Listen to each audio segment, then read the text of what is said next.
इससे पहले हम लोगों ने रिफ्रैक्शन ऑफ लाइट को पढ़ा। रिफ्रैक्शन ऑफ लाइट में हमने कहां तक आ चुके थे? Lens makers formula. उससे पहले हमने बहुत इंपॉर्टेंट 4 डेरिवेशन किए थे। Refraction through convex spherical surface when object lies in rare medium and image formed is real, और एक बार था when object lies in rare medium image formed is virtual, और एक बार था when object lies in denser medium, और चौथा था कॉनकेव स्फेरिकल सरफेस के लिए। 4 डेरिवेशन तो हमने वो किए हैं, और उसके बाद में लेंस मेकर्स फार्मूला डिराइव किया था। याद है आपको लेंस मेकर्स फार्मूला का रिजल्ट क्या आया था? 1/f equal to 1 μ2 minus 1 bracket में 1/r1 माइनस 1/r2। ठीक है ना। चलिए आज बात करेंगे हम लोग लेंस की और लेंस इक्वेशन की, क्योंकि लेंस मेकर्स फार्मूला के बारे में ऑलरेडी बता चुका हूं मैं आप लोगों को। Please concentrate. ठीक है, देखो ये 2 टाइप के लेंस आपको देखने को ज्यादा मिलेंगे, एक कॉन्वेक्स लेंस और एक कॉनकेव लेंस। ठीक है, देखिएगा ये इसको हम लोग शॉर्ट में कॉन्वेक्स कहते हैं, वैसे सही नाम इसका क्या है? By convex lens, by convex lens. और इसका क्या है? By concave lens, by concave lens. ठीक है, पहली बात प्लीज कॉन्सेंट्रेट माइंड, बस अब कॉन्सेंट्रेट करिए। बताइए कॉन्वेक्स मिरर और कॉनकेव मिरर की बात करें अगर, मैंने आपको बताया था मिरर में और लेंस में ना 2 चीजें बस, एक चीज बस सेम है, बाकी सब डिफरेंट है। वो क्या कि फोकल लेंथ जो है ना, फोकल लेंथ वो मिरर के केस में भी और लेंस के केस में भी सेम रिलेशन रखती है। जैसे कॉनकेव की फोकल लेंथ, कॉनकेव मिरर हो तो भी और कॉनकेव लेंस हो तो भी फोकल लेंथ कैसी होती है? नेगेटिव। कॉन्वेक्स मिरर हो तो भी और कॉन्वेक्स लेंस हो तो भी कैसी होती है फोकल लेंथ? पॉजिटिव। बाकी इसके अलावा सब बदल जाता है। जैसे वहां हमने पढ़ा था convex mirror, please concentrate mind.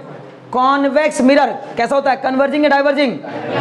Diverging mirror होता है। Convex mirror is a diverging mirror, but यहां उल्टा हो जाएगा, convex lens is a converging lens. बहुत ध्यान समझिएगा, ठीक है ना। Convex lens is a converging lens. ठीक है, वहां हमने पढ़ा था concave mirror is a converging mirror, यहां concave lens is a diverging lens. Clear है? तो पहली बात, बाई कॉन्वेक्स को हम क्या कह सकते हैं? कन्वर्जिंग। ठीक है ना। ये कैसा होगा? कन्वर्जिंग लेंस होगा, कन्वर्जिंग लेंस। ये कैसा होगा? ठीक है ना। लेंस के लिए जरूरी नहीं है कि आप LENS पूरा लिखिए, कुछ किताबों में LENS रहता है और कुछ में LENS, लेंस। कन्वर्जिंग लेंस, ठीक है। और ये क्या हो जाएगा आपका? कॉनकेव वाला कैसा हो जाएगा? Diverging lens. क्यों कह रहे हैं ऐसा?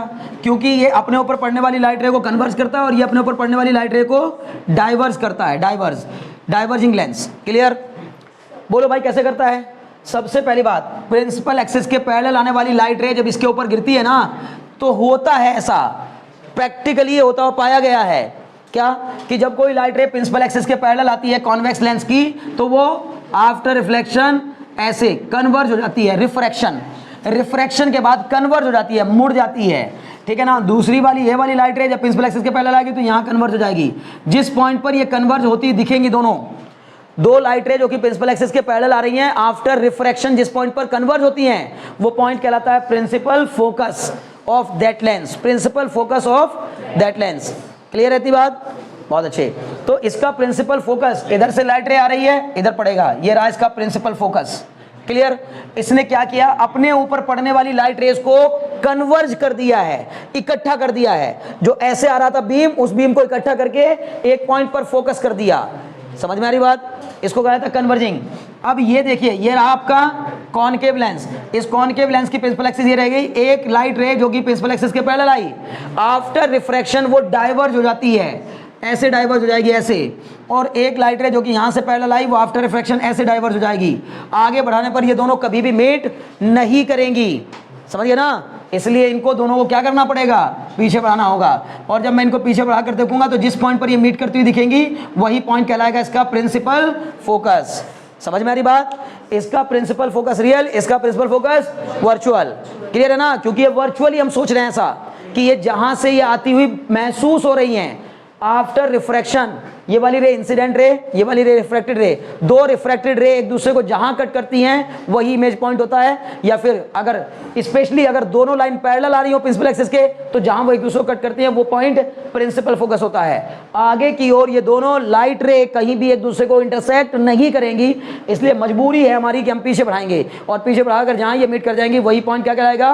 Principal focus of that concave lens. इसीलिए इसके केस में अब देखो कि कॉन्वेक्स का ही आपका रियल आया तो इसकी हमने कैसी ली, पॉजिटिव फोकल लेंथ, और इसका कैसा आया, वर्चुअल है, इसकी कैसी हो गई, नेगेटिव फोकल लेंथ। बस एक चीज ऐसी है जो कि लेंस और मिरर के केस में सेम है, कॉन्वेक्स लेंस की focal length positive, convex mirror की ही focal length positive, concave lens की focal length negative, concave mirror की भी फोकल लेंथ नेगेटिव। क्लियर, बाकी चीजें बदलेंगी। बोलो इतनी बात समझ में आई कि नहीं। इसने अपने ऊपर पड़ने वाली लाइट रे को कन्वर्ज कर दिया, इसलिए इसको कन्वर्जिंग लेंस कहा गया। इसने अपने ऊपर पड़ने वाली लाइट रे को डाइवर्ज कर दिया, इसलिए इसको डाइवर्जिंग लेंस कहा गया। बोलो यहां तक कोई डाउट है, नहीं है। हमने इसी लेंस की हेल्प से लेंस मेकर्स फॉर्मूला ड्राइव किया था इससे पिछली क्लास में। लेंस मेकर्स फॉर्मूला हमें ये बताता है कि मान लो इस वाले सरफेस की रेडियस है कितनी, बोलिए R1, और इस वाले सरफेस की रेडियस ऑफ कर्वेचर है कितनी, R2। इस वाले सरफेस को मैंने नाम दिया था, याद होगा आपको, XP1y, और इस वाले सरफेस को मैंने नाम दिया था XP2y। और हमने कहा था इधर की साइड मीडियम रखा था μ1, इधर की साइड मीडियम रखा था μ2, और सॉरी μ1 ही था, यहाँ भी μ1 था, और इसका मीडियम कितना था, μ2। तो एक लेंस मेकर्स फॉर्मूला बन के आया था कि इस लेंस की फोकल लेंथ और इसकी रिफ्रैक्टिव इंडेक्स में एक रिलेशन आया था, 1/f बराबर 1 μ2 - 1 into 1/r1 - 1/r2, where r1 is the radius of curvature of first surface, r2 is the radius of curvature of second surface. बाकायदा इस डेरिवेशन को हमने बहुत मजे के साथ सीखा था, मुझे पूरी उम्मीद है कि आपको याद रहा होगा, ठीक है ना। अगर मैं आपसे बात करूं कि इसी को हमने बदल के क्या भी लिखा था, μ2/μ1 - 1 इंटू में 1/r1 - 1/r2, और फिर कहा था कि अगर बाहर वाला मीडियम एयर हो तो ये क्या हो जाएगा 1 और ये क्या हो जाएगा म्यू। तो अल्टीमेटली एक फॉर्मूला बना था m1/f बराबर μ - 1 इंटू 1/r1 - 1/r2। जबकि हमने इस डेरिवेशन को करते समय लेंस इक्वेशन का सहारा लिया था, क्योंकि हमारा डेरिवेशन ये नहीं आया था। सही मानों में हमारा डेरिवेशन आया था 1/v - 1/u is equal to μ - 1 into 1/r1 - 1/r2। फिर हमने कहा था चूंकि हम पहले से जानते हैं, 10th क्लास में पढ़ के आए हैं कि 1/v - 1/u लेंस के लिए 1/f के इक्वल होती है। 1/f मतलब फोकल लेंथ के इक्वल होती है, मतलब पावर ऑफ लेंस के इक्वल होता है। इसलिए हमने 1/v - 1/u की जगह पे 1/f रख दिया था, और इसको हमने बता दिया था कि भाई ये फॉर्मूला बन गया 1/f का। जबकि हमें आज 1/f का फॉर्मूला ये कैसे आया, यानी कि 1/v - 1/u 1/f के इक्वल क्यों होता है, आज इसको जानना है। हमने यूज पहले ही कर लिया हुआ है, अलग बात है। हम ये भी कर सकते थे, पहले लेंस इक्वेशन को प्रूव करते फिर इसको प्रूव करते। बोल बात समझ में आई कि नहीं। ये फोकल लेंथ पूरे की है। अब यही बात कमाल की है, देखो हाँ क्या है ये फोकल लेंथ इस कंबाइंड लेंस की है। एक लेंस, ये कहने को एक ही लेंस, दो लेंस नहीं है। क्यों, क्योंकि कहा जाता है दो सरफेस से मिलकर एक लेंस बनता है, दो सरफेसेस से मिलकर एक लेंस बनता है। इसका मतलब है कि ये एक सिंगल लेंस कहलाएगा, और इस सिंगल लेंस की ये कंबाइंड फोकल लेंथ है, मतलब दोनों का मिलकर असर कितना पड़ रहा है। अब मुझे देखना ही नहीं है ये बात कि उसका अकेले कितना था, उसका अकेले कितना था। क्लियर रहती बात ना। इसीलिए अकेले सरफेस की फोकल लेंथ होती भी नहीं है, अकेले सरफेस की रेडियस ऑफ कर्वेचर ही सिर्फ होती है। और वो जो हमारे डेरिवेशन थे अकेले सरफेस में, वहां कहीं एफ का जिक्र नहीं आया था। पावर का भी फॉर्मूला हमने बनाया था, तो क्या ही लिखा था, μ2 - μ1/r को ही पावर कहा था। बोलो बात समझ में आ रही कि नहीं। क्योंकि सही मानों में पावर होती है द एबिलिटी टू कन्वर्ज और diverse the light rays incident over lens. किसी भी लेंस के ऊपर पड़ने वाली लाइट रेज को कन्वर्ज या डाइवर्स करने की जो एबिलिटी होती है लेंस की, the ability to converge or diverge the light rays incident on it is known as the power of that lens। Clear है ना। किसी भी लेंस के ऊपर जब लाइट रे आकर के टकराती हैं, इंसिडेंट होती हैं, तो वो लाइट रे को कितना कन्वर्ज कर सकता है, कितना कर सकता है, करेगा तो है ही, करे कॉन्वेक्स है तो वो तो उसकी नेचर में पक्का करेगा कन्वर्ज। लेकिन कौन ज्यादा कन्वर्ज करेगा, कौन कम कन्वर्ज करेगा। अब ज्यादा कन्वर्ज करेगा, कम कन्वर्ज करेगा, मतलब कितना करीब कन्वर्ज कर देगा या कितना दूर कन्वर्ज करेगा उसको। जो एक हमने पैरेलल बीम ऑफ लाइट उसके ऊपर डाला, वो उस पैरेलल बीम ऑफ लाइट को आगे कन्वर्ज कर देगा। ये बेहतरीन सा एक बढ़िया सा एक्सपेरिमेंट है। अगर आपके पास कोई कॉन्वेक्स लेंस मौजूद हो तो टॉर्च की लाइट बिल्कुल सीधी डालना, आप पाएंगे कि कॉन्वेक्स लेंस से पार होने के बाद जो लाइट है ना, वो ऐसे सीधा बीम ना जाकर के पक्का आपको एक क्या बनता दिखेगा, आपको एक ऐसा कन्वर्जिंग बीम बनता दिखेगा। कन्वर्जिंग बीम, समझ में आ रही बात ना। श्योर 100 के 100% समझ में आ रही बात ना। अभी कोई डाउट है, डाउट तो नहीं इसमें, बहुत बढ़िया। चलो जी अब देखते हैं। ये इतनी बातें अगर मैंने जान ली तो इसके बाद मैं आपको बार बार कह रहा हूं, ये हमारा अब तक का काम ऑलरेडी हो चुका है। ये मैंने थोड़ा सा नया बताया आपको। इसी के बेस पर हम लोग अब क्या करते हैं, लेंस की इक्वेशन को पढ़ते हैं। क्या इससे पहले आपने लेंस के rules for image tracing by the convex lens पढ़े हैं? 10th में हमने ये भी पढ़ा था जैसे हमने rules for tracing images bye A concave mirror पढ़ा था, क्या था बताओ? 4 रूल थे, याद है? वापस रिकॉल कराता हूं। पहला रूल मिरर के लिए बता रहा हूं, मिरर के लिए चल रहा है हमारा लेंस, लेकिन मिरर के लिए बता रहा हूं क्या? When a light ray incident parallel to the principal axis, then after reflection it pass through the focus. After reflection वो फोकस से होकर के गुजर जाती है। दूसरा था when a light ray incident through the focus on a concave mirror, then it becomes parallel to the principal axis after reflection. Clear? तीसरा था when a light ray incident at the pole with an angle of incidence I, then it reflected back in that medium with angle r and angle I is equal to angle r। Clear है? चौथा था when a light ray incident through the center of curvature, then it returns to its original path। मतलब ये उसी path को retrace कर जाती है, बिल्कुल अपने उसी ओरिजिनल पाथ के ऊपर वापस चली जाती है। ये थे मिरर के रूल। अब ऐसे ही 4 रूल किसके लिए भी हैं? लेंस के लिए भी हैं। लेकिन उसके रूल बताने से पहले लेंस की कुछ और कहानी भी बतानी पड़ेगी। चलो उसको भी समझ लो थोड़ा सा पहले, ठीक है ना? कैसा आएगा? बिल्कुल आएगा, 100 के 100% आएगा। मैंने बताया अभी तुम्हारे आने से पहले कि न्यूमेरिकल बाद में करेंगे अभी, है ना? नहीं तो हम इस पे न्यूमेरिकल करने हैं, एक आध नहीं, इस पे 100 के 100% न्यूमेरिकल आएगा इस वाले टॉपिक पर। और वो कौन सा है वो बता दूंगा मैं, कौन सा आएगा स्पेशली। लेकिन अभी हम करेंगे, इसमें क्वेश्चन नहीं कर रहे हैं, ठीक है ना? अभी क्वेश्चन पहले एक डेरिवेशन हो जाए फिर करेंगे क्वेश्चन, ठीक? देखो सबसे पहली बात, ये रहा मेरा लेंस। इस कॉन्वेक्स लेंस की कहानी बताता हूँ। ये क्या कहलाएगा? बोलो, ये क्या कहलाएगा? पोल P1, और ये कहलाएगा पोल P2, और ये कहलाएगा ऑप्टिकल सेंटर। अब ये सेंटर ऑफ कर्वेचर नहीं है, क्या है? Optical centre. और ये जो है ना, ये x से लेके y तक की जो ये लेंथ है, ये कहलाएगी इसकी अपर्चर। क्या कहलाएगी? अपर्चर। और ये कहलाएगी इसकी प्रिंसिपल एक्सिस। बोलो यहाँ तक को डाउट हो तो। लेकिन इसकी खास बात ये होती है कि इसमें सेंटर ऑफ कर्वेचर भूल जाते हैं हम कहते हैं अब सेंटर ऑफ कर्वेचर नहीं बोलेंगे, बल्कि हम बोलेंगे इसमें f और 2f। समझ में आ रही बात ना? f और 2f। फोकल लेंथ का 2 गुना ही क्या होता है? Radius of curvature. Focal length का 2 गुना क्या होता है? Radius of curvature. तो जहां रेडियस ऑफ कर्वेचर होनी चाहिए थी वहां पर हम क्या बोलते हैं? वहां सेंटर वेंटर नहीं बोलते, बल्कि बोलते हैं f एंड 2f। अब ये क्यों बोल रहे हैं? क्योंकि कंबाइंड इफेक्ट देख रहे हैं दोनों का। अगर अलग अलग देखूंगा तो C1 C2 कहूंगा। बहुत ध्यान सुनो, जब हमने डेरिवेशन किया था तो तब मैंने डेरिवेशन में लेंस मेकर्स फॉर्मूले का डेरिवेशन, इस फॉर्मूले का डेरिवेशन जब किया तो C1 और C2 ही माने थे, याद है? C1 और C2 ही माने थे। लेकिन तब हम दोनों अलग अलग सरफेस को अलग अलग पढ़ रहे थे। अब हम इसके आगे जितना भी पढ़ेंगे लेंस के बारे में, तो अब उसको एक सिंगल लेंस मानते हुए पढ़ेंगे। उस सिंगल लेंस की फोकल लेंथ है f। जरूरी नहीं है कि 2f आपका सेंटर ऑफ कर्वेचर पर ही क्या करेगा? लाई कर जाएगा, कॉइंसाइड कर जाएगा। बोलो क्यों? क्योंकि मैंने कहा तुम अलग अलग अगर मैं देखूं तो अलग इसका रेडियस यहां, इसका रेडियस वहां, लेकिन दोनों का मिला के कंबाइंड इफेक्ट क्या पड़ रहा है? तो हमने बोला ये इसका एक फोकस, पूरे का मिला के कंबाइंड इफेक्ट जहां पर वो कन्वर्ट कर रहा है लाइट रे को, वो हो गया फोकस। और उसके जस्ट डबल वाले को कहा जाएगा 2f, उसको r नहीं बोलेंगे। बोलो बात समझ में आ रही कि नहीं? मतलब इस लेंस में 2 चीजें होंगी, एक होगा f और एक होगा यहां पर ये 2f। जैसे मिरर में क्या हुआ करता था, एक फोकस और एक सेंटर ऑफ कर्वेचर मिरर में, लेकिन लेंस में फोकस और सेंटर ऑफ कर्वेचर नहीं बोलेंगे, f बोलेंगे और f का 2 गुना 2f बोलेंगे। वहां बताओ क्या होता था? मिरर में सेंटर ऑफ कर्वेचर पे रखे हुए ऑब्जेक्ट की इमेज, सेंटर ऑफ कर्वेचर पे रखे हुए ऑब्जेक्ट की इमेज सेंटर ऑफ कर्वेचर पर ही बनती थी, सेम साइज की बनती थी। याद आ रहा है? यहां भी यही होगा, 2f पे रखे हुए ऑब्जेक्ट की इमेज 2f पर ही बनेगी और सेम साइज की बनेगी। तो यानी कि यहां वही काम कौन कर रहा है? 2f कर रहा है। पर मैं बार बार आपसे कह रहा हूं ये सेंटर ऑफ कर्वेचर नहीं है। मतलब इसको आप ये मत कहने लग जाना कि सर ये r जो है ना इसके इक्वल है क्या? ये जो है ना ये r, मेरी बात समझ में, मिरर में होता है f बराबर 2, r बराबर 2f, ये f बराबर r/2। लेंस में हम ऐसा कोई डेरिवेशन नहीं करेंगे। बोलो बात समझ में आ रही कि नहीं?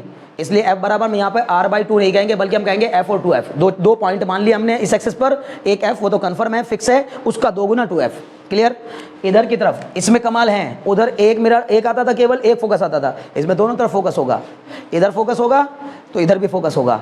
तो इस साइड क्या रहेगा आपका? ये f। जितनी दूरी पे इधर है फोकस, उतनी दूरी पे इधर होगा f, और उसके जस्ट डबल दूरी पे यहाँ पर क्या होगा? 2f। उसके बियॉन्ड ये एक्सिस कहाँ तक जा रही है? इनफाइनाइट तक। इसके बियॉन्ड ये एक्सिस यहाँ कहाँ तक जा रही है? माइनस इनफाइनाइट तक। बोलो इतनी बात समझ में आ रही कि नहीं? ये स्पेशल पॉइंट्स हैं इसके, ठीक है ना? इसमें भी बिल्कुल सिमिलरली 6 केसेस बनते हैं, 6 केसेस बनते हैं, ठीक है ना? लेंस के भी 6 केस बनते हैं, लेकिन हम वो अब 6 केस नहीं बना रहे हैं। बेसिक सा कोई एक केस बना करके उसका लेंस मेकर, मतलब लेंस इक्वेशन को ड्राइव करने की कोशिश कर रहे हैं। हमने मिरर फॉर्मूला ड्राइव किया था ना, याद है? तो लेंस इक्वेशन भी ड्राइव कर लेते हैं। बोलो कैसे होगी? रूल्स याद होने चाहिए। अब रूल याद दिलाओ मुझे, इसको यहां से हटा रहा हूं। छोटे छोटे से रूल थे, 3-4 होंगे जो भी होंगे, चलो देख लेते हैं। पहला था ये रहा convex lens, please concentrate. When a light ray incident on a convex lens, when a light ray incident on a convex lens parallel to principal axis, then after refraction it pass through the focus. लेकिन कौन से वाले focus से? इस वाले focus से।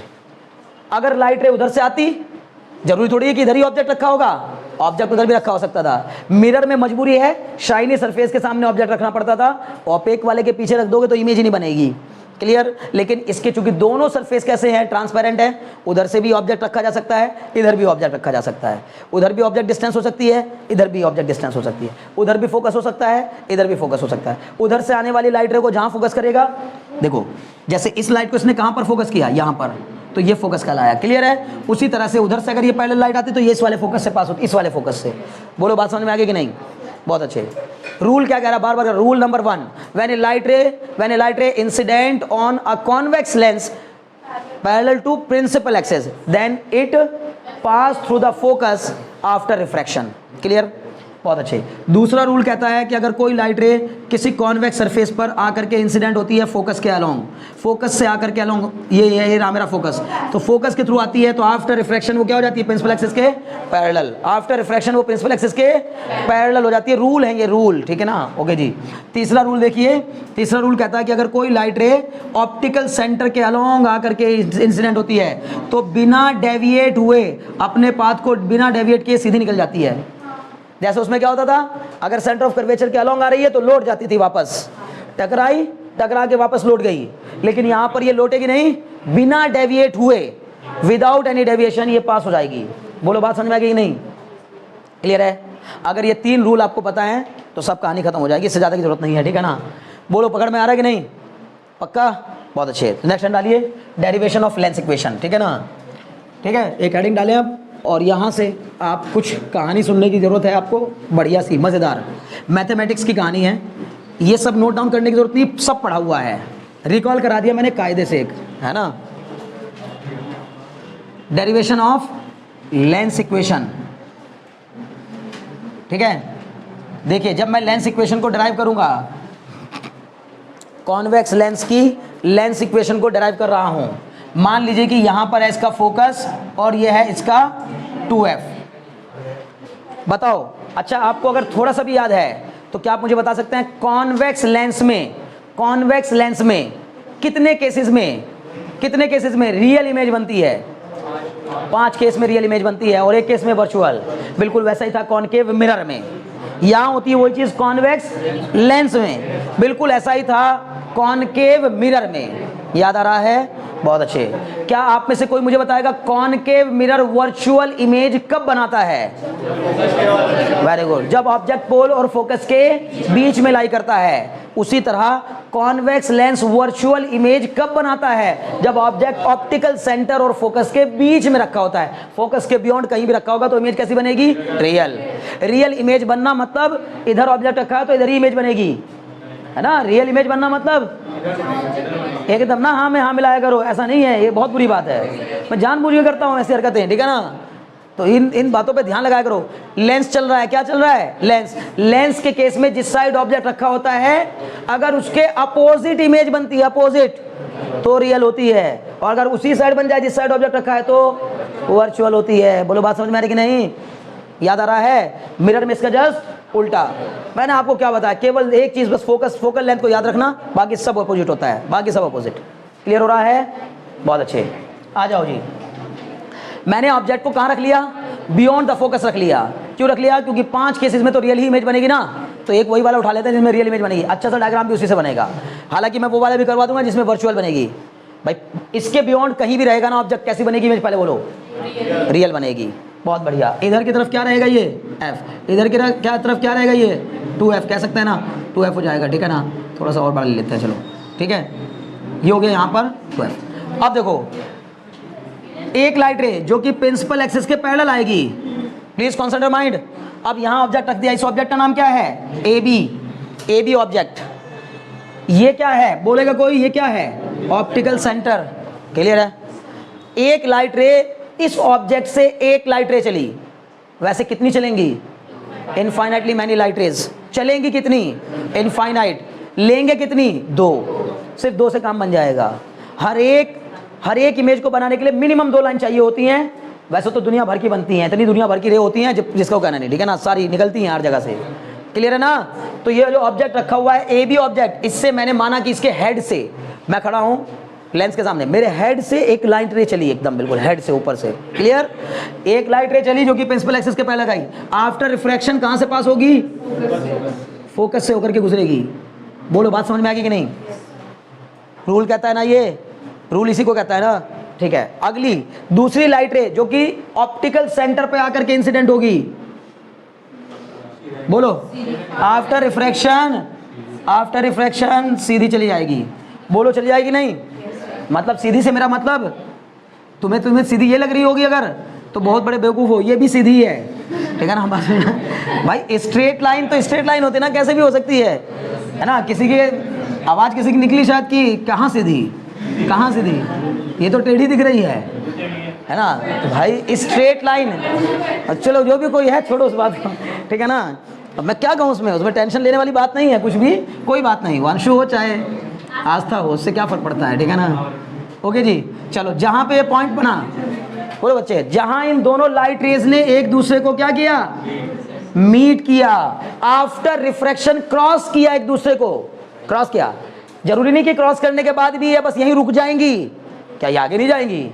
Cross करके आगे भी जाएंगी, लेकिन इमेज पॉइंट वहां होगा जहां क्रॉस कर रही होंगी। और कमाल की बात ये, जहां ये 2 कर रही होंगी वहीं 100 भी कर रही होंगी। 100 नहीं, जितनी भी निकलेंगी सारी वहीं कर रही होंगी। हाँ, ऊपर से मेरा मतलब, वहीं से मेरा मतलब उसी पॉइंट पर, मतलब अब उसके पॉइंट के कोऑर्डिनेट, इमेज के पॉइंट के कोऑर्डिनेट नहीं बदलेंगे। लेकिन क्या होगा, 2 रे यहां टकराई तो ये किसकी बनी? बच्चों बोलो ना, मैंने दोनों रे कहां से निकाली? सर से। दोनों रे ये यहां से आई है मेरे सर से। अगर सर से जा रही है तो ये यहां बना, ये क्या बना होगा? सिर ही बना होगा। बोलो बात समझ में आ रही कि नहीं? हेड टू हेड, ऊपर हेड था नीचे हेड बन जाएगा। बोलो इन्वर्टेड हो गई कि नहीं हो गई? जो अब इस फुट की यहां पर बनेगी इमेज, जो यहां फुट है तो फुट की इमेज कहां पर बनेगी? यहां पर बनेगी। उसके अलावा जो बीच का हिस्सा है शरीर का, उसकी इमेज उसकी कहां बनेगी? इन्हीं सब पे बनेगी, ऐसे ऐसे, तभी तो ये अब पूरा बनेगा। ऐसा नहीं है कि मतलब सारी की सारी यहीं काटेंगी। जो रे यहां से चलेगी वो अपने हिसाब से यहां बनेगी, लेकिन हाँ उनका सबका, उनकी सबकी जो लाइन होगी ना वो एक ही लाइन, ऐसे मतलब उसी पॉइंट पर वो लाइन इमेज बनेगी, उसी पॉइंट पर लाइन इमेज बनेगी। बोलो बात समझ में आ गई कि नहीं? यानी कि ये इमेज बनेगी कहां पर? ए डैश, बोलो गलत, what is this? This is a dash और दिस इज बी डैश। बोलो यहां तक कोई समस्या है क्या? बोलो भाई, अरे देखना चाहूंगा, यहां तक कोई समस्या है क्या? अरे सोचो यार, ऐसे मत बोलो नहीं नहीं, मैं जानबूझ के कर रहा हूँ हरकत, मानते ही नहीं यार। ए के करस्पॉन्डिंग ए बनाओगे ना, ए मेरा फुट था और बी मेरा हेड था, नहीं समझे? तो हेड टू हेड बनाओगे ना, तो भाई यहां बनेगा ए डैश फुट टू फुट और हेड टू हेड। क्या बात कर रहे हो? तो तुम सही कह रहे हो ना, कुछ लोग कह रहे हैं नहीं सही है, कोई प्रॉब्लम नहीं है। कुछ लोग ये भी तो बोल रहे ना कि नहीं कोई प्रॉब्लम नहीं है, प्रॉब्लम है। बोलो यहां तक बात समझ में आ गई? बहुत बढ़िया, किसी भी तरह का यहाँ कोई डाउट बचा नहीं। डायग्राम जितना क्लियर होता है रे ऑप्टिक्स में डायग्राम जितना क्लियर होता है उतना आपको खुद को भी मजा आता है और एग्जामिनर को भी मजा आता है। अब ये मजा लेने के साथ साथ डेरिवेशन पे आ जाओ। कुछ नहीं करना, हर बार यही काम करना है। अगर 3 तरीके से लेंस इक्वेशन को ड्राइव किया जा सकता है, 3 केस में, तीनों केस में सेम काम करना है। ऑप्टिक्स के डेरिवेशन की खासियत ये होती है कि जो आपने एक बार ले लिए सिंबल, वही अगले वाले में ले लेना, बिल्कुल फिर कुछ करने की जरूरत नहीं है, उठा के चेप देना पूरा पूरा, ठीक है ना? समझ में आ रही बात ना? बोलो बोलो क्या? In triangle A B C and A dash B dash C, जरा देखो यहां 2 ट्राइंगल दिख रहे हैं क्या आपको? In triangle A B C and triangle A dash B dash C दिख रहे हैं क्या?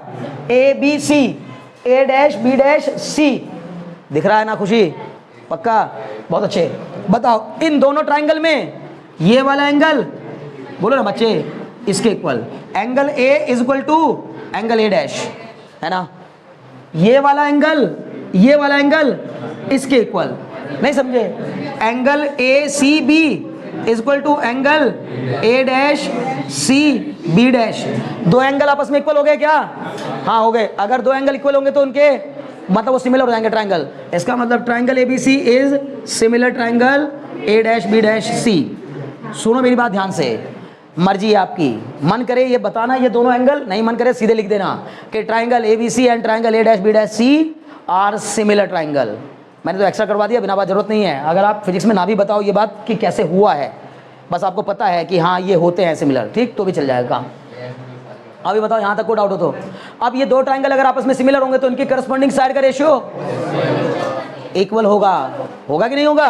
बहुत बढ़िया। जरा एक बार इसकी AC, अब यहाँ से उठाना, मैं फिर कह रहा हूँ मैं सीक्वेंस में नहीं लेता, हमेशा कैसे भी ले लेता हूँ, जो मेरा मन करता ले लेता हूँ। बताओ इसकी AC, इस वाले ट्राइंगल की AC, तो उसकी क्या लूंगा? A dash C। वहाँ देखो फिगर में, इसमें मत देखना। AC के करस्पॉन्डिंग उधर A dash C is equal to AB के करस्पॉन्डिंग उधर, बोलो ना भाई, A dash B dash, A dash sorry AB upon A dash B dash. क्या कहने हैं, ये बना के छोड़ दी एक इक्वेशन। बोलो इतने में कोई समस्या हो तो? नहीं। क्या एक ट्राइंगल और दिखाई दे रहा है? Triangle CEF। क्या एक ट्राइंगल और दिखाई दे रहा है? Triangle CEF। ढूंढ लो, जितना तुम्हारे अंदर दम हो ढूंढो, नहीं दिखेगा, नहीं दिखेगा, क्योंकि E मार्क नहीं किया गया होगा, E मार्क नहीं किया गया होगा। तो ये रहा C, ये रहा यहाँ E, अब दिखेगा। अब देखिए ट्राइंगल CE, बोलो ना बच्चे, ट्राइंगल CEF, अब दिख रहा है क्या? नहीं, अरे इसको ऐसे मिलाना ना, डॉटेड डॉटेड करके ऐसे मिला लो ऐसे। अब देखो CEF, यहाँ दिखा रहा हूँ, लो जूम करके, ठीक है ना? वेरी गुड, दिख जाना चाहिए था वैसे। देखो ये रहा ये C, ये रहा E, जहाँ पर ये यहाँ जहाँ से मुड़ी है वो वाला पॉइंट है E, और ये वाला पॉइंट क्या है बोलो? F। बोलो दिख रहा है कि नहीं? तो एक ट्राइंगल दिख रहा है, ट्राइंगल CEF, ट्राइंगल CEF, और एक ट्राइंगल दिखाई दे रहा है हम लोगों को, बोलो कौन सा? और भी कोई दिख रहा है क्या? नहीं, A dash B dash F, triangle CEF, और एक दिख रहा होगा A dash B dash F। जरा देखो कहाँ है A dash B dash F। भाई ध्यान लगाओ, क्या ये कुछ ऐसा बन रहा है? क्या ये कुछ ऐसा बन रहा है यार? देखो ना यार, ये क्या हो गया? A डैश, ये क्या हो गया? B डैश, और ये वाला पॉइंट क्या हो गया यहाँ चोंच पे? F। समझ गए ना? अब बताओ, ये एंगल इसके इक्वल, ये एंगल इसके इक्वल, इसका मतलब दोनों ट्राइंगल फिर से क्या हो गए? सिमिलर। तो triangle CEF is similar triangle, बोलो बच्चे, A dash B dash F। ये क्यों ला रहे हो? क्या वजह है ये उठाने की? पहले तो ये क्या वजह है ये उठाने की? क्या जरूरत है ये करने की? क्या करने जा रहे हैं बोलो तो? कौन सी इक्वेशन? लेंस इक्वेशन, पहले से जानते हैं ना, 1/v minus 1/u equal to 1/f। ये प्रूफ करने जा रहे हैं, इसको प्रूफ करने जा रहे हैं, तो इसमें u चाहिए होगा, v चाहिए होगा, f चाहिए होगा। बना लो u, v और f, तो अपने आप समझ में आ जाएगा। बोलो क्या है ये? बोलो क्या है? u। बोलो क्या है ये क्या है? v। और ये बोल दो ये क्या है, यहाँ से लेके यहाँ तक ये f है, दिख तो रहा है। अब बताओ जरा, मुझे u के लिए AC चाहिए होगा, v के लिए A डैश C चाहिए होगा, f के लिए CF चाहिए होगा, इसलिए ला रहा हूँ CF। बोलो बात समझ में कि नहीं? ABC A dash B dash C क्यों उठाए? क्योंकि मुझे उसमें AC और A डैश C चाहिए थे, और इधर से CEF और A dash B dash F क्यों उठाए? वही दो ट्राइंगल क्यों चुने? क्योंकि उसमें मुझे F की एंट्री करानी है, किसी तरह फोकस की एंट्री करानी है। बोलो बात समझ में आ रही कि नहीं? बहुत अच्छे। अब जरा मुझे बता दो इसमें देख करके फिर से, CEF, इसका CE है ना, या चलो एक काम करते हैं, इसका CF upon A dash F is equal to, बोलो बच्चों, इसका CE upon A dash B dash, A dash B dash. बोलो इतने में कोई डाउट हो तो? पक्का? बहुत अच्छे। जरा मुझे आप बताओ, अरे सबको ये समझ में आ रहा है कि नहीं? श्योर? देखो मैं बता रहा हूँ, सुनो सुनो, करस्पॉन्डिंग साइड होती है ना बच्चे, ये देखो यहाँ देखो, तुम वहाँ देखो ही मत, ये देखो CF के करस्पॉन्डिंग उधर से कौन हो जाएगी? A dash F, clear? और CE के करस्पॉन्डिंग इधर से कौन हो जाएगी? A dash B dash. तो करस्पॉन्डिंग साइड का रेशियो आपस में क्या होता है? इक्वल। अगर दो ट्राइंगल सिमिलर हो तो हो गया। अब बताओ जरा क्या होगा? CF upon A dash F, CF upon A dash F। छोड़ो, बताओ क्या तुम में से कोई मुझे बता सकता है CE किसके इक्वल है? देखो सोच के बताओ। हाँ वेरी गुड। सी किसके इक्वल है? ए बी के। तो सी की वैल्यू उठा करके यहाँ पे रख दूंगा, C F upon A dash F is equal to C कितना? A B upon A dash B dash. बोलो कौन सी इक्वेशन? बोलो ना भाई। सेकेंड। ये पहली इक्वेशन, सेकेंड इक्वेशन। जरा दोनों को जरा अपनी पार की नजरों से देखो ध्यान से, बहुत तेजी के साथ। क्या हो जाएगा? दोनों की राइट हैंड साइड आपस में इक्वल है, तो लेफ्ट हैंड साइड भी इक्वल होनी चाहिए, क्योंकि मुझे ए बी और ए डैश बी डैश से कोई लेना देना नहीं था। What do you mean by A B? Height of object. What do you mean by A dash B dash? Height of image. उसकी जरूरत कहाँ है? यू वी और एफ की जरूरत है केवल। उसको हटाओ और यू वी एफ को लाओ। समझ में आ रही बात ना? तो बस क्या हो गया? From equation 1 and 2, from equation 1 and 2 बोलो क्या हो जाएगा बच्चे? ये हो जाएगा A C upon A dash C is equal to C F upon A dash F. बोलो यहाँ तक कोई समस्या हो तो?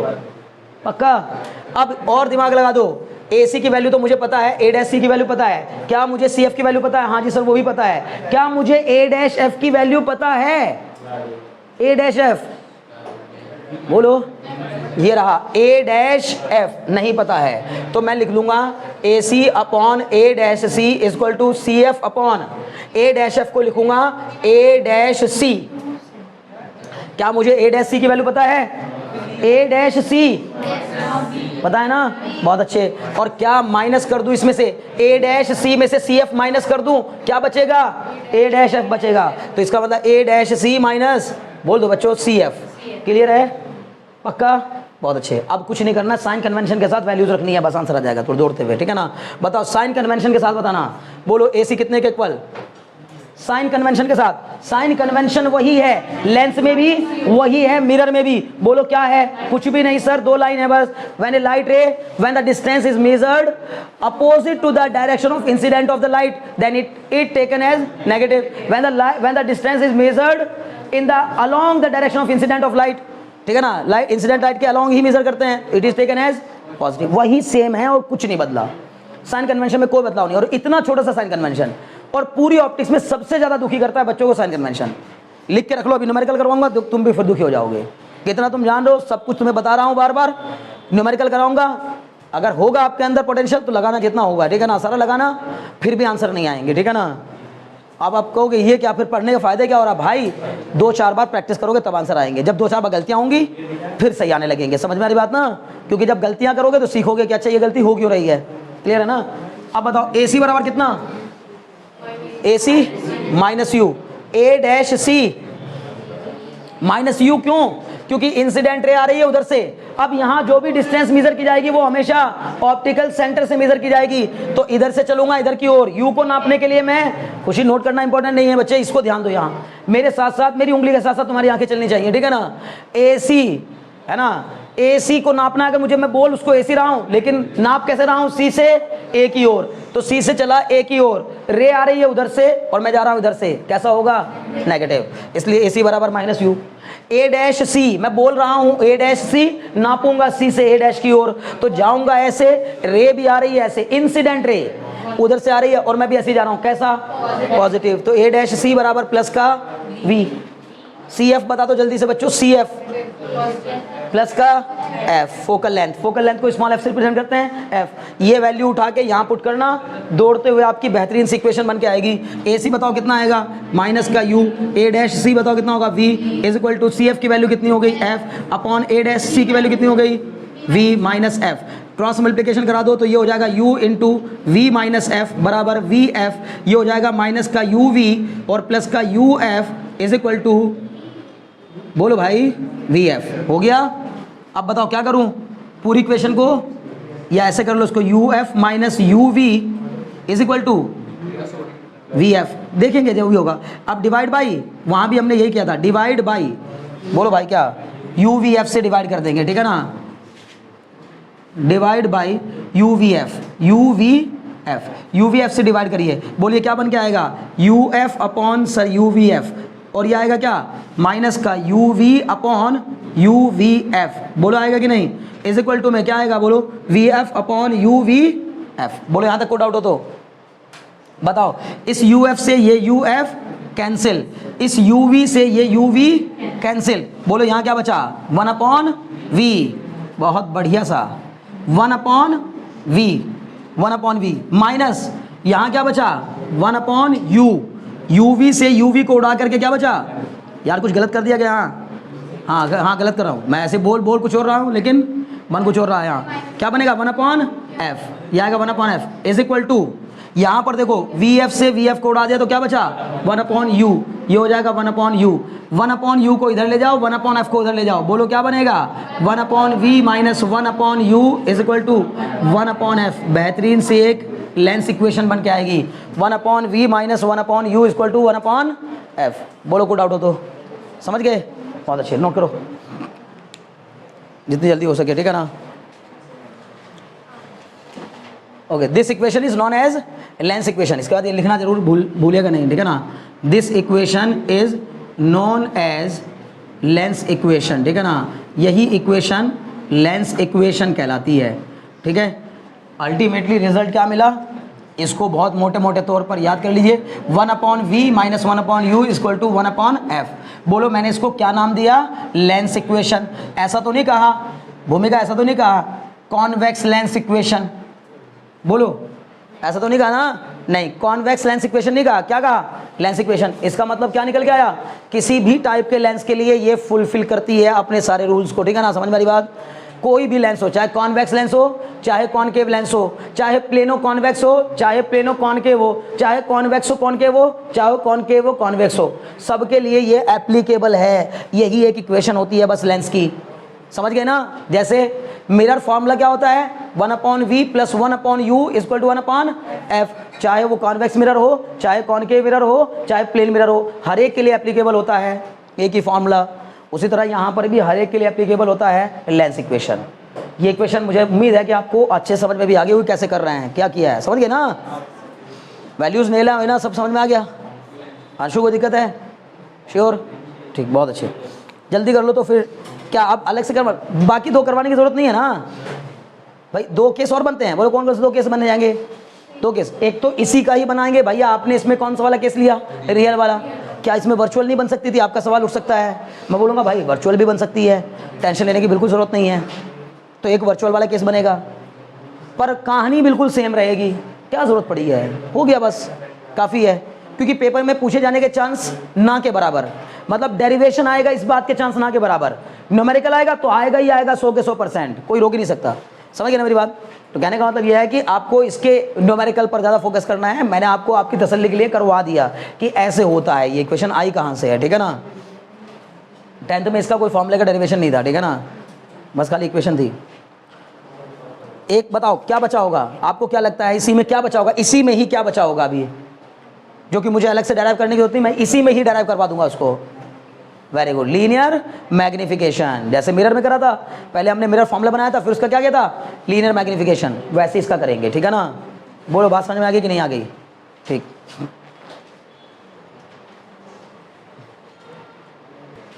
जितना समय बचा लो उतना अच्छा है भाई, जितना टाइम आप बचा लो उतना बढ़िया, ठीक है। देखो अब ये तो बन के आ गई लेंस इक्वेशन, अब मैं बाकी सब हटा दे रहा हूँ और इसी सेम डायग्राम से क्या प्रूफ करूँगा, लीनियर मैग्निफिकेशन। तो पहले तो आप उसकी डेफिनेशन लिखो लीनियर मैग्निफिकेशन होता क्या है ना। आखिर ये लेंस इमेज को कितना मैग्नीफाई करेगा, इमेज को कितना मैग्नीफाई करेगा।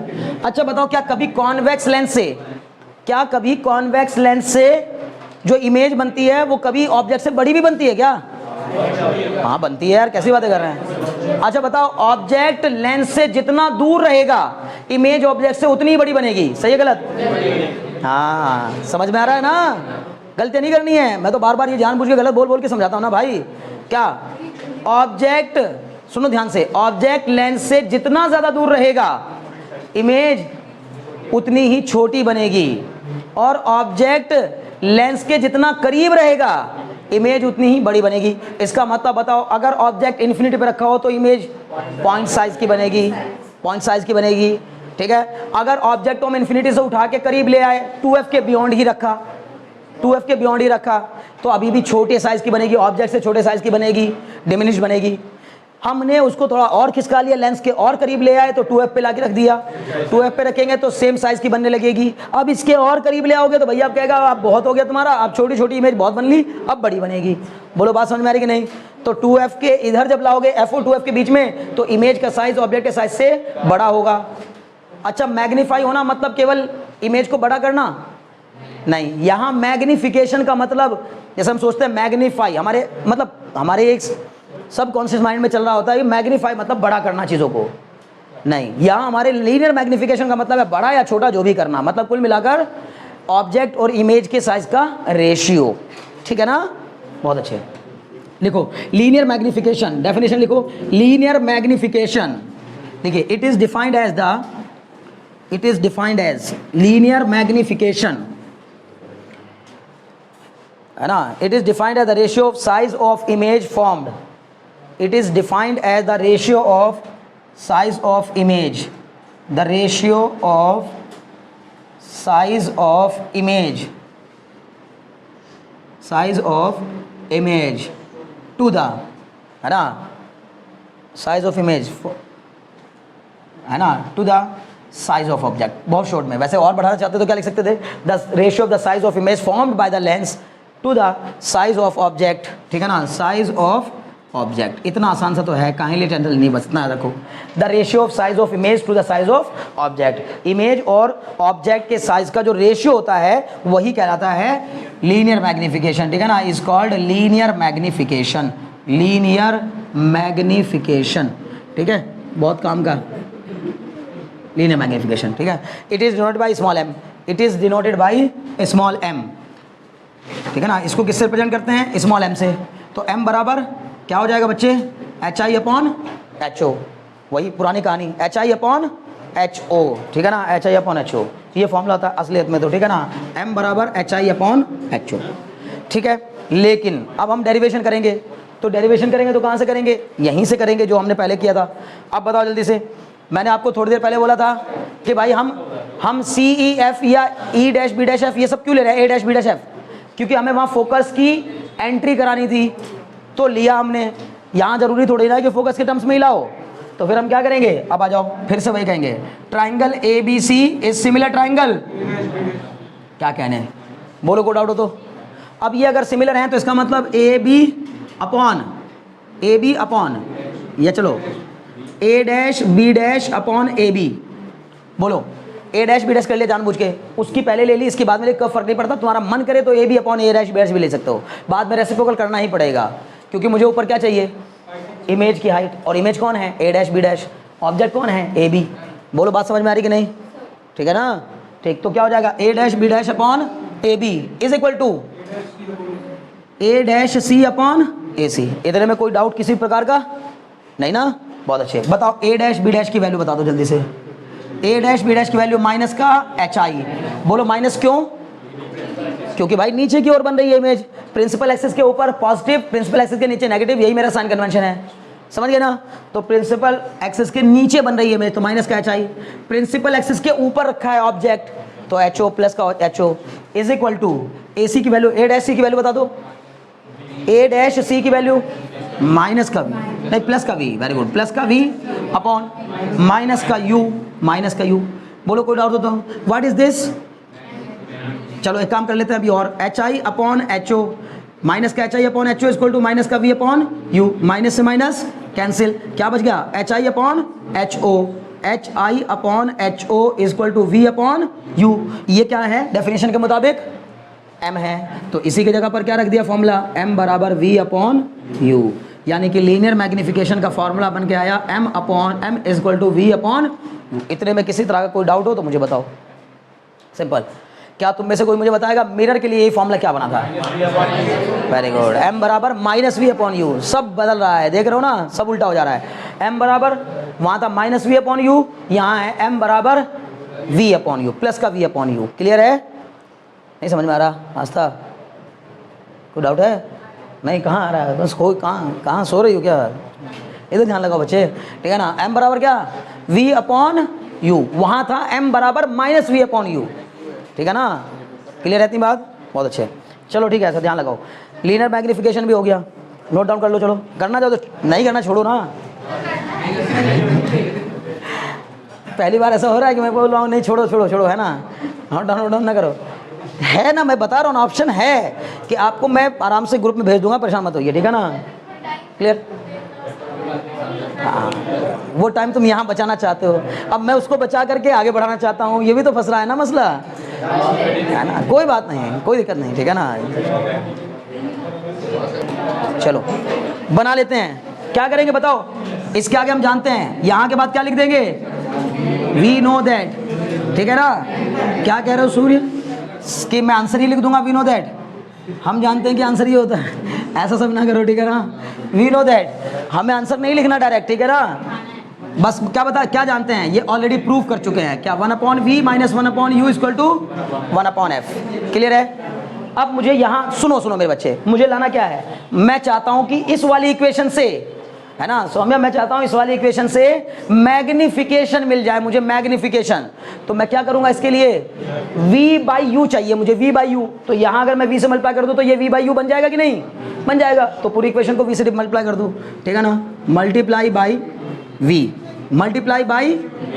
v, बोथ साइड, दोनों साइड हमने v से मल्टीप्लाई किया, बोलो क्या बन गया, ये बन गया v/v minus v/u equal to v/f, v/v बोलो क्या होता है 1 minus v/u equal to v/f, इस 1 को इधर ले जाओ तो ये क्या बन जाएगा, माइनस का v/u equal to v/f minus 1, अब देखो क्या हो जाएगा, ये माइनस का v/u equal to v minus f/f, बोलो कोड डाउन, तो अब इसको माइनस को उधर भेज दो, बोलो क्या बन जाएगा, v/u equal to f minus v/f, बोलो बात समझ में आ रही है या नहीं आ रही है, आ गई सर। v/u क्या होता है बोलो ना, m, तो बस फॉर्मूला बन गया m बराबर f माइनस v/f, जरा देखो उल्टा बना कि नहीं, जरा एक बार देखो उल्टा बना कि नहीं, समझ गए ना, वहां पर f/f माइनस u, ऐसा कुछ था क्या, यही था, ओके, जो भी है सही है, ये सही है, मतलब कुल मिला जुला के परेशान मत हो, ठीक है ना, देखो इतने कॉन्फिडेंट रहा करो कि यही है, ये सही है, टेंशन फ्री हो जाओ, क्योंकि हम जब सब कुछ सही कर रहे हैं तो बिना टेंशन के आप बात बताइए, m बराबर क्या बनेगा, f माइनस v/f, क्या इसी फॉर्मूले को हम u के टर्म से भी बना सकते हैं, हाँ बना सकते हैं सर, इसमें देखो, ठीक है ना, यहाँ देखो 1/v minus 1/u equal to 1/f, तो यहाँ क्या कर लिया मैंने, u से मल्टीप्लाई, ये बन जाएगा u/v minus u/u equal to u/f, ये बन जाएगा भाई क्या, u/v minus 1 equal to u/f, ये हो जाएगा क्या बताओ, v/u माइनस 1, नहीं सॉरी अभी नहीं, इसको उधर ले जाओ, उधर भेज दो, u/v equal to u/f plus 1, समझ लो ना। अब बताओ क्या हो जाएगा, ये हो जाएगा sir u/v equal to u plus f, हाँ very good, u plus f/f, इसको रेसिप्रोकल कर दो, क्या बन जाएगा, v/u equal to f/f plus u, और यही क्या होता है m, तो m बराबर एक और फॉर्मूला बन गया f/f प्लस u, मुझे पूरी उम्मीद है बात समझ में आ रही होगी, चलो देख लो ऐसे कुछ फॉर्मूला बना गया, हाँ जी बिल्कुल सही बना। बताओ मैग्निफिकेशन के कितने फॉर्मूले हैं आपके पास, है ना, मैग्निफिकेशन के कितने फॉर्मूले हैं, 4 हो गए, m बराबर hi/ho, m बराबर v/u, m बराबर f माइनस v/f और m बराबर f/f प्लस u, ठीक है, कर लो इसको जितनी जल्दी हो सके, ठीक है ना।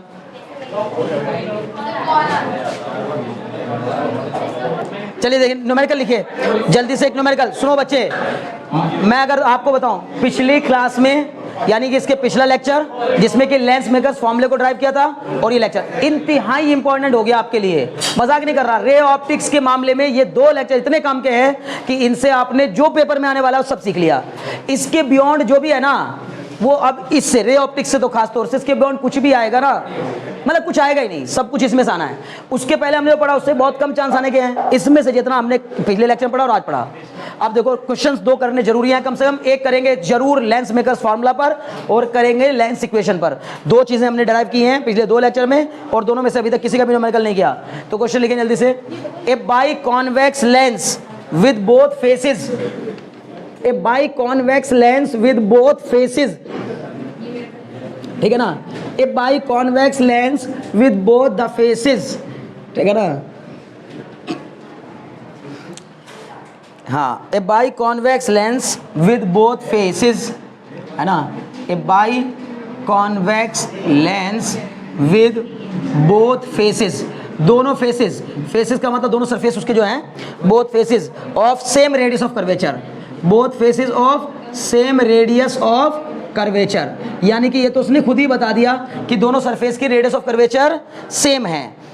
Is to be manufactured, is to be manufactured, इसको मैन्युफैक्चर किया गया किसी ऐसे मटेरियल से, is to be manufactured from a glass of refractive index, from a glass of refractive index, है ना, आर आई लिख दूँ रिफ्रैक्टिव इंडेक्स को, okay, from a glass of refractive index is equal to 1.55, okay. अब क्या कहा गया है, what should be the radius of curvature for the focal length of the lens to be 20 centimetre, what should be the, भाई ध्यान दो, what should be the, ये वाला पेपर में क्वेश्चन नहीं आएगा, ये भी जान लो, लेकिन फिर भी, है ना, फिर भी पढ़ना तो पड़ता है, जो आएगा मैं बताऊंगा, वो आएगा जब हम लेंस को किसी दूसरे मीडियम में सबमर्ज करते हैं, डुबोते हैं, वो क्वेश्चन आएगा पेपर में, पहले से बता चल रहा हूँ। लेंस को हवा के अलावा, ये तो एयर में रखा है ये वाला मीडियम, तो एयर के अलावा किसी और अनदर मीडियम में रखने वाला क्वेश्चन आएगा, समझ गए ना, बहुत अच्छे। तो क्या लिखा, what should be the radius of curvature for the focal length, what should be the radius of curvature for the focal length, कितनी, उसने कहा कि हमें बताओ रेडियस ऑफ कर्वेचर कितनी रखनी चाहिए ताकि फोकल लेंथ कितनी मिल जाए, 20 centimetre, focal length to be 20 centimetre, 20 centimetre की फोकल लेंथ रहे। क्या कर पाओगे आप इस क्वेश्चन को, बताइए, करके बताइए जल्दी से, अगर हो जाए तो करके बताइए जल्दी से, तेजी के साथ, ठीक है।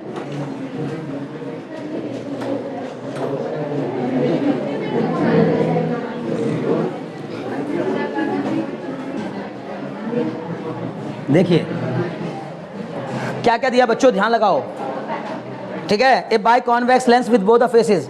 अच्छा एक और बात सुनो, अगर बाहर का मीडियम ना दिया हो, मतलब बाहर वाले मीडियम का रिफ्रैक्टिव इंडेक्स ना दिया हो, तो फिर हमेशा एयर मानना है, ऑब्वियसली एयर मानना है, वेरी गुड, नहीं 20 गलत, बहुत बुरी बात, इसका आंसर गलत नहीं आना चाहिए था क्योंकि इतना मुश्किल क्वेश्चन नहीं है।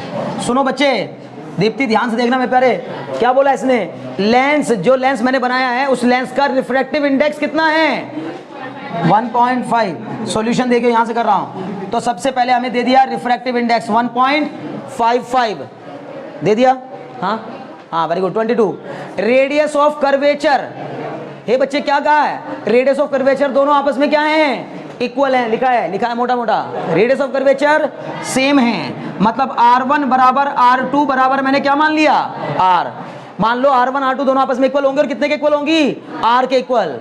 बोलो इतनी बात समझ में आ रही कि नहीं, बहुत अच्छे। अब मैंने कहा भैया और क्या दिया, फोकल लेंथ कितनी चाहिए, 20 सेंटीमीटर, बोलो कैसा लेंस है, कॉन्वेक्स लेंस, लिख लो मोटा मोटा, कॉन्वेक्स लेंस की focal length always positive, the focal length of convex lens is always positive and the focal length of a concave lens is always positive until it is placed in air। बहुत ध्यान सुनिएगा, अगर air के अलावा किसी और another medium में रखा होगा ना, तो कभी कभी लेंस अपनी नेचर को चेंज कर लेता है। जब भी कभी कोई लेंस अपने से ज्यादा रिफ्रैक्टिव इंडेक्स रखने वाले मीडियम में रखा होगा तो अपनी नेचर को ही बदल लेगा, देखने में कॉन्वेक्स होगा, काम कॉनकेव वाला करेगा। बोलो बात समझ में आ रही कि नहीं, यही तो प्रूफ करवाना है, तभी तो बोला हूँ वो वाला क्वेश्चन आएगा, क्वेश्चन पेपर में वो आएगा जिसमें कि कॉन्वेक्स लेंस अपनी नेचर को चेंज करता है, कॉनकेव लेंस अपनी नेचर को चेंज करता है। बोलो क्लियर हो रहा है कि नहीं, बहुत अच्छे। लेकिन अभी फिलहाल तो एयर में रखा है, इसलिए फोकल लेंथ कैसी रहेगी, पॉजिटिव। अब भैया हमने फॉर्मूला लगाया, बोलो कौन सा, 1/f is equal to mu -1, जब बाहर एयर होती तो ये लगता है फॉर्मूला, म्यू -1 इंटू में 1/r1 माइनस 1/r2। अब आपने क्या किया, r1 की जगह पे r, r2 की जगह पे r रखो, तो 0 नहीं आ जाएगा क्या आंसर, यही तो करेंगे। अभी थोड़ी देर पहले मैंने क्या बोला था कि तुम कितने बड़े धुरंधर बन जाओ, साइन कन्वेंशन नहीं लगा पाओगे, यही मसले हैं बस तुम्हारे साथ। जब तक गलतियां नहीं करोगे, कॉपी खराब नहीं होगी 2-4 बार, तब तक आप नहीं सीखोगे, क्योंकि कॉपी खराब करने की आदत होती है बच्चों को, ठीक है ना। पहले कॉपी खराब करेंगे तब जाके सीखेंगे कि भैया ने बोला था यार कॉन्वेक्स लेंस है, तो भाई ये वाला जो R1 है वो पॉजिटिव होगा और जो R2 है वो नेगेटिव होगा, नेगेटिव। बोलो बात समझ में आए कि नहीं, ये ध्यान रखना है, नहीं तो हर बार ही 0 आ जाएगा। तब तो एक बात तो बताओ ना, तब तो मैं मोटा मोटा लिखवाना देता कि बाई कॉन्वेक्स लेंस, जिसकी मतलब इक्वी कॉन्वेक्स लेंस की फोकल लेंथ हमेशा इनफाइनाइट होती है, ऐसे लिखवा देता। लेकिन ऐसा थोड़ी ना होता है। बोलो बात समझ में आएगी कि नहीं? तो ध्यान रखना, बस यही दिमाग लगाना, बार बार कर रहा हूँ। अभी आपको मैंने डेरिवेशन कराते समय बोला था, अभी पहले न्यूमेरिकल में गलती हो गई, मेरी बात सच साबित हो गई, अभी फिर बोल रहा हूँ, आप फिर गलतियाँ करेंगे, लिख लो इस बात को भी, फिर गलती होगी, आगे आगे फिर दूंगा न्यूमेरिकल, फिर आप गलत करेंगे, और गलती केवल एक ही करेंगे और कुछ नहीं, साइन कन्वेंशन की। बाकी सब आपको याद है, फॉर्मूला सबको याद रहता है यार। कौन ऐसा बच्चा है जिसको लेंस मेकर फॉर्मूला नहीं याद होगा? वो याद कर लेगा, ठीक है ना? बताओ, 1/f की जगह 20, म्यू की जगह 1.55 माइनस 1 इंटू में 1/r1 की जगह r माइनस 1/r2 की जगह माइनस r। अब ये माइनस माइनस क्या हो जाएगा? प्लस हो जाएगा। 1/20 इक्वल टू 1.55 में से गया तो 0.55। इन दोनों को क्यों दीप्ति, तुम्हें पता है कि नहीं? माइनस माइनस मिलके प्लस हो जाते हैं। हाँ ठीक है, बहुत बढ़िया। तो बस ये हो जाएगा 1/20 इंटू 0.55, ठीक है ना, इज इक्वल टू 2/r। बोलो हो गया कि नहीं? अब यहाँ क्रॉस मल्टीप्लिकेशन करा दो। r बराबर बताओ कितना जाएगा? r बराबर 2 इंटू 20 इंटू 0.55। नहीं समझे? हाँ ऐसे किया मैंने, समझ में आ रहा क्या कर रहा हूँ? ठीक है ना? 55 दूना 110 होता है, तो यहाँ से आ जाएगा आपका क्या? बोलो 11 आ जाएगा। क्या जाएगा? 11 नहीं आएगा? अच्छा 11 आएगा, 11, और फिर 2 से मल्टीप्लाई कर देंगे, 22 आ जाएगा। हो गया। r बराबर कितना बोलो? 22 सेंटीमीटर। खत्म। ये आ गया रेडियस ऑफ कर्वेचर। बोलो बच्चों समझ में आया कि नहीं? ठीक है, एक क्वेश्चन लेंस इक्वेशन पे करेंगे, फिर छुट्टी करेंगे, ठीक है ना? जल्दी से। हालांकि अभी ये ऐसे मत मानना कि बस हो गए, एक एक करा के छुट्टी हो गई, नहीं नहीं, खूब क्वेश्चन करने हैं भाई। हाँ बच्चे, हाँ बोलो।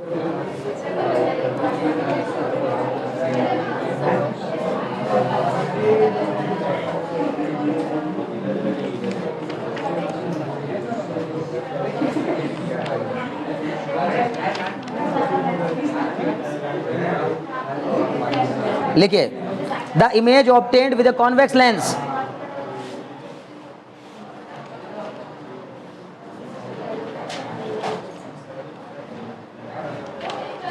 पहले आसान वाला हिंदी डायरेक्ट दे दिया। अच्छा क्वेश्चन क्या लिखा? The image obtained with a convex lens is erect. हाँ, अब इरेक्ट का मतलब समझ रहे होंगे आप, वर्चुअल एंड इरेक्ट, है ना? लिखिए, the image obtained with a convex lens, है ना? The image obtained with a convex lens is कितना? Erect. Erect, okay, is erect and its length is 4 times the length of object and its length, ध्यान देना, बहुत गजब question है, अच्छा question. And its length is 4 times the length of object, 4 times the length of object. बोलो बात समझ में आ रही कि नहीं? यहाँ तक बहुत अच्छे। If the focal length of the lens is 20 centimetre, if the focal length of the lens, if the focal length of the lens is 20 centimetre, अगर लेंस की फोकल लेंथ कितनी हो? 20 centimetre, calculate the object and image distance. क्या बढ़िया question है भाई। Calculate the object and image distance, object and image distance. बोलो हमसे क्या क्या 2 बातें पूछी हैं? u और v, ठीक है ना? प्रेरणा तुम्हें समझ में आ रहा है कि नहीं? प्रेरणा ये क्वेश्चन, ये वाला क्वेश्चन समझ में आ गया? पक्का? बहुत अच्छे। आस्था को दिक्कत है क्या? श्वेता को दिक्कत? श्योर? ठीक है, बहुत बढ़िया। कृष्णा समझ में आ रही कि नहीं बातें? बहुत बढ़िया। चलो अब जरा इस पे फोकस कर लो भाई, ठीक है ना? आज की क्लास में बस ये क्वेश्चन करा के छुट्टी करेंगे। अब फिर अगली क्लास में न्यूमेरिकल ही न्यूमेरिकल होंगे, मज़ेदार न्यूमेरिकल, बहुत बेहतरीन न्यूमेरिकल, ठीक है ना? सुनो, हाँ हाँ, u की वैल्यू कितनी आगे? आंसर आगे क्या? बहुत अच्छे। u की बताओ, u की वैल्यू प्लस का 15 के माइनस का 15, हाँ माइनस का ही होना, तुम्हें पता है माइनस का होना चाहिए इसलिए बोल रहे हो, नहीं तो गलत आया तुम्हारा आंसर। आया माइनस? तब ठीक है, -15 होगा, -15, गलती ना करना। फिर v बताओ, v प्लस का 60 की -60, सही बताओ। हाँ -60 आएगा, ठीक है, वेरी गुड। चलो अब ध्यान लगाओ, इधर ध्यान लगाओ। सुनो बच्चों, क्या कह दिया क्वेश्चन में भाई? हमें कह दिया एक इमेज ऑब्टेन हो रही है। पहली बात, कॉन्वेक्स लेंस है। कैसा लेंस है? उसकी फोकल लेंथ कितनी दी है? 20। कॉन्वेक्स लेंथ है तो फोकल लेंथ पक्का पॉजिटिव, लिख दिया हमने। एफ दिया है कितना? 20 सेंटीमीटर। अब क्या कहा? If the focal length of the lens is 20। और एक बात और कही, इमेज की हाइट है ना दीप्ति, इमेज की हाइट ऑब्जेक्ट की हाइट की 4 गुनी, ऐसा ही कुछ कहा है क्या? HI = 4 times of HO। और HI अपॉन HO बच्चों क्या होता है? मैग्निफिकेशन। क्या होता है? मैग्निफिकेशन। तो क्या मैं ऐसा लिख सकता हूं V अपॉन U = 4? मैग्निफिकेशन का फॉर्मूला V अपॉन U नहीं होता क्या भाई? ये हो गया M बराबर 4, तो यहां से V अपॉन U बराबर 4 आ जाएगा कि नहीं? बहुत अच्छे। तो यहां से V बराबर 4U आ जाएगा कि नहीं? V बराबर, बोलो ना, डर लग रहा है क्या इसमें कुछ? पक्का? बहुत अच्छे। अब बताओ, from lens equation, from lens equation क्या होगा? 1/v minus 1/u = 1/f। 1/v, v की वैल्यू 4u माइनस 1/u। बताओ u को u लूंगा या माइनस u लूंगा? अरे u को u लूं या माइनस u लूं? माइनस ले लूं। क्यों? क्योंकि ऑब्जेक्ट डिस्टेंस हमेशा नेगेटिव होती है। यही गलतियां तुम करोगे और इन्हीं गलतियों से मैं बार बार कह रहा हूं। क्यों कह रहा हूं ऐसा? मुझे पता है ना, इतने सालों से जो पढ़ा रहा हूं ना, देख रहा हूं आप जैसे लोगों को, वो हर बार यही करते हैं कि भैया कहाँ लगाना है साइन कन्वेंशन, कहाँ नहीं लगाना पता ही नहीं चल रहा है। फंसे पड़े हैं साइन कन्वेंशन में, बहुत बुरा हाल। अभी तो देखना, कल न्यूमेरिकल होगा अगली क्लास में ना, फिर देखना हर न्यूमेरिकल में दुखी रहोगे कि ये क्या। अब दुखी रहना मतलब ये नहीं कि मैंने पढ़ाया नहीं, तुम्हें समझाया नहीं सही से, सब कुछ सही से समझा दिया, उसके बावजूद भी प्रैक्टिस करने से आएगा। जल्दीबाजी मत मचाना, आ जाएगा, गारंटी है इस बात की। क्वेश्चन करने से ही तो पता चलेगा भाई, बिना किए कैसे पता चलेगा? अब बताओ मैं क्यों कह रहा था भाई मेरे प्यारे, जो मुझे निकालना है ना उसका साइन नहीं लगाने की जरूरत होती। जो मुझे फाइंड ही करना है, मैं उसको पहले से कैसे डिसाइड कर लूंगा कि वो प्लस आएगा कि माइनस? बोलो, मेरे को क्या फाइंड करना है? ऑब्जेक्ट डिस्टेंस फाइंड करनी है ना, मतलब u की वैल्यू निकालनी है ना। तो जिसकी वैल्यू निकालनी है उसको कैसे डिसाइड कर लिया पहले से ही कि माइनस आएगा कि प्लस आएगा? ठीक है, इसलिए वो आंसर अपने आप ही चीख के आपको बताएगा कि ये पॉजिटिव आएगा नेगेटिव। आप बस बिना टेंशन के पहले u निकालो। क्लियर? हाँ, जो दे रखा है उस सब में साइन कन्वेंशन लगाएंगे। जो मैं पॉइंट बता रहा हूँ ना, अगर ये ध्यान रख लिए तो जो मैं वो बोल रहा हूँ ना कि साइन कन्वेंशन तुम्हें दुखी करेगा, तब कहना आप साइन कन्वेंशन तो भैया कभी गलत नहीं होगा मेरा। ऐसे ही चैलेंज क्यों नहीं लेते हो कि सर आप बोले साइन कन्वेंशन ही आपके लिए दिक्कत वाला बात बनेगी? आप बोलो ना कि भैया साइन कन्वेंशन की गलती नहीं होगी, चाहे कुछ भी गलती हो जाए। ऐसे लेना चाहिए चैलेंज को, ठीक है ना, कि आप जो बोल रहे हैं उसी को नहीं गलत करूंगा। क्लियर? तो अब यहाँ जाओ, 1/4u minus 1/u = 1/f। f की वैल्यू हमारे पास ऑलरेडी है, कितनी है बच्चे? 20। दोनों का एलसीएम बता दो, 4u, दोनों का एलसीएम 4u। ठीक है, अब तुम टेस्ट पेपर में क्या करोगे? 4 और u में डिफरेंस नहीं दिखेगा मुझे, दोनों एक जैसे लगेंगे। तुम्हारे 4 भी ऐसे ही लगेगा और u भी एक जैसे लगेगा। मैं बार बार तुम्हें दिखा रहा हूँ, मेरे 4 और u में डिफरेंस है, ठीक है ना। मतलब ऐसा 4 बनाना, ऐसा u बनाना, कहीं एक जैसे मत बना लगना, ठीक है ना। अब बताओ ये क्या हो जाएगा? 1 माइनस, इसको किससे मल्टीप्लाई करेंगे? 4 से। तो नीचे 4 से तो ऊपर भी 4 से, = 1/20। ये आ जाएगा भाई माइनस का 3/4u = 1/20। भाई 4u = आ जाएगा माइनस का 60। v आ गया, v आ गया, v आ गया, देखो। लेकिन मैं बाद में निकालूंगा उसको पर मुझे मिल गया था। बताओ u कितना आएगा? -60/4। बताओ u कितना आ गया? -15। इसके माइनस आने से ही मुझे राहत की सांस मिली है। अगर ये प्लस में आ जाता ना तो फिर मुझे उतनी राहत की सांस ना मिलती। मैं कहता यार u तो नेगेटिव आना चाहिए था, आ गया पॉजिटिव, गड़बड़ हो रहा कुछ। लेकिन ये माइनस में अपने आप आ जाएगा, उसको आपको माइनस लेके नहीं चलना है। बोलो बात समझ में कि नहीं? बहुत अच्छे। अब मुझे बताओ u अगर -15 है तो यहाँ रख दो। v बताओ कितना आएगा?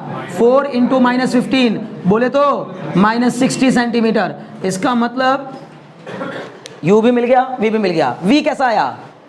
नेगेटिव। v का नेगेटिव आना क्या इंडिकेशन दे रहा है? Same size of the object. अगर u इधर नेगेटिव है तो v भी तो इधर ही नेगेटिव होगा। इसका मतलब जिधर ऑब्जेक्ट रखा है उधर ही इमेज बनेगी।